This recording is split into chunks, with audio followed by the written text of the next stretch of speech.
Hello. So today we're going to talk about the properties of exponents, and we're going to do division.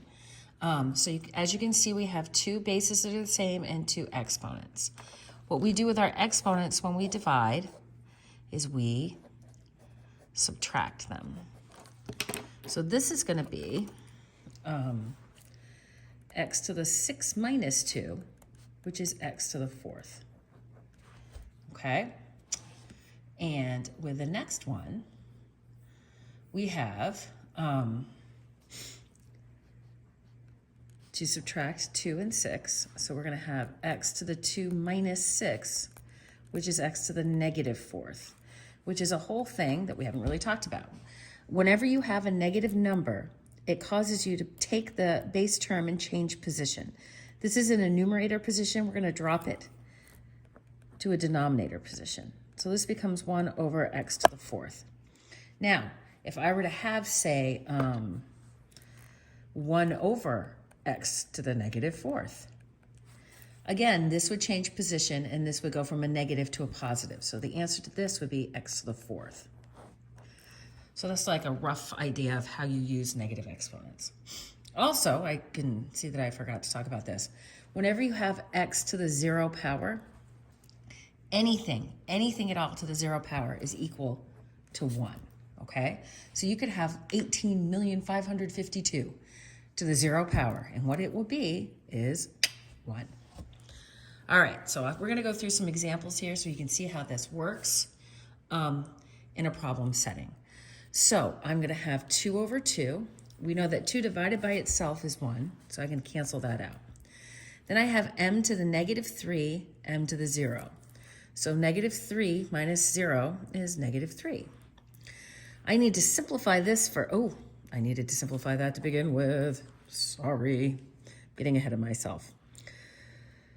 I need to do this before I can do anything else. It is early in the morning and I am tired. So we have 2 to the 3rd.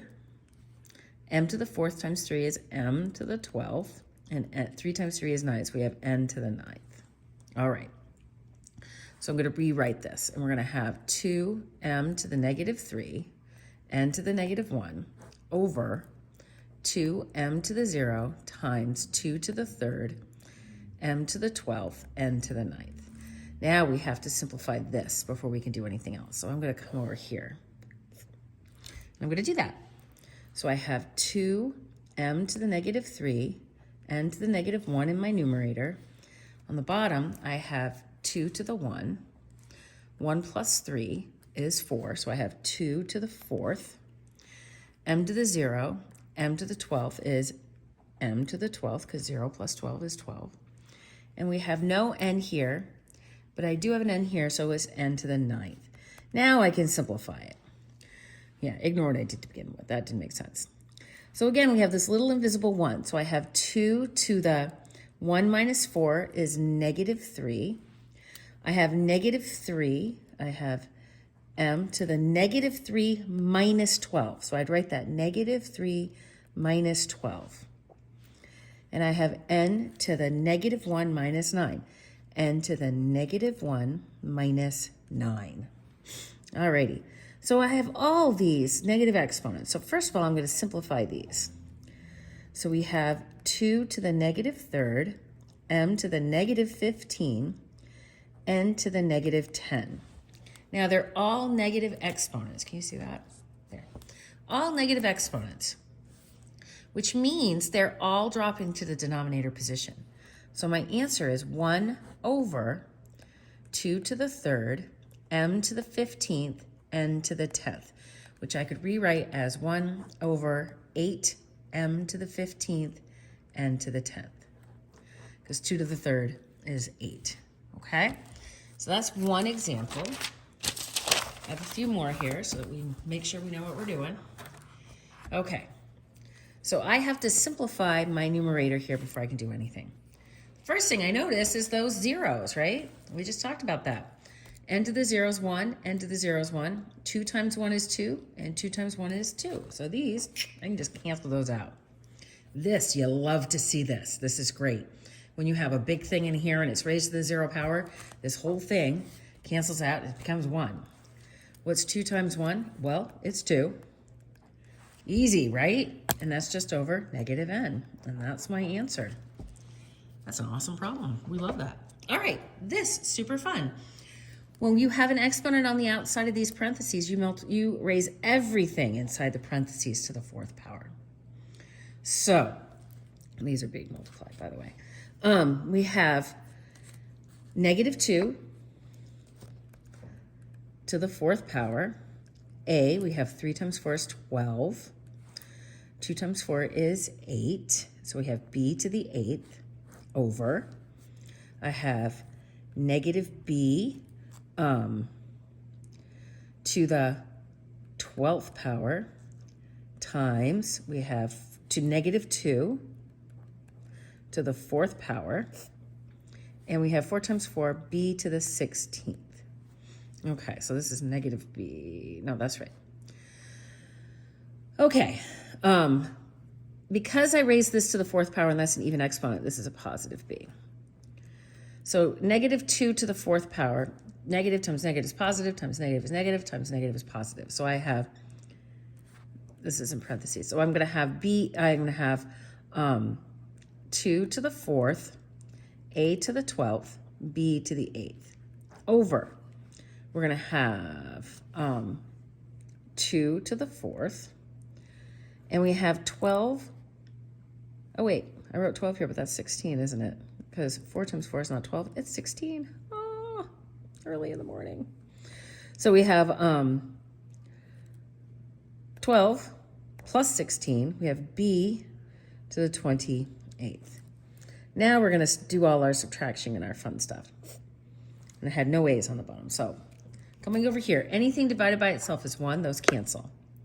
And I have a to the 12th, because there's no other a's. And I have b to the 8 minus 28. So this becomes a to the 12th, b to the negative 20th. But that's not final form because we can't have that negative exponent. So this is a to the 12th, and the negative exponent drops to the denominator, and it becomes positive. Hold on just a second. Okay. So now looking at this last one, I didn't put anything on the outside. That's a 2. Look at that. All right, so let's take a look. Can you see that? There, that's a little better. All right, so again, everything inside here is being raised to the 2nd power. So I'm going to have 2 squared x to the 12th, because I'm multiplying my exponents. And negative 2 times 2 is y to the negative 4th, over. I have negative x squared times 2 squared y to the negative 4th. Yay! So I'm going to rewrite this so that I have them in order. So I have now 2 squared x to the 12th y to the negative 4th over 2 squared negative x squared, which is going to be positive, right? Because negative times negative is positive. Y to the negative 4th. Those cancel. Those cancel. So what we have is, let's see. We have x to the 12th over x squared. We're going to subtract these two. And we have x to the 12 minus 2. So I have x to the 10th. Ta-da! Yay! Now I'm looking at the, as we speak, I just glanced at the one I had for the notes in this particular lesson anyway. And apparently, this is 6 is supposed to be a 0. So it's not exactly the same as I have it on the notes that I've already uploaded. But you can look at that and see what I did there. And you can look at this and see what I did here. This is the right answer for this equation. And the one I have online is the right answer for if this would have been 0. If this would have been 0, that would have been 1. And, you know, we would have ended up with 1 over x squared. But anyway, any questions, let me know. And have a good day.